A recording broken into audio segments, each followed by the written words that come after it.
Biraz kağıtı etiyle kılığın beceler. Erkeğin ol canım. Her zaman üzümezsen bilir. Biraz da söze.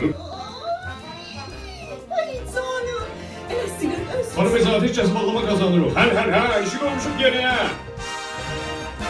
Elimde dışı saç varım bir tane mi sahibi koşsun televizyonda? Kimsən?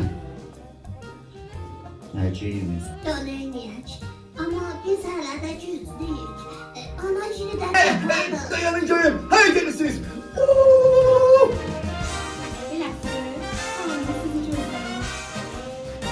Süper qəhrəmanlara oxşayırdılar.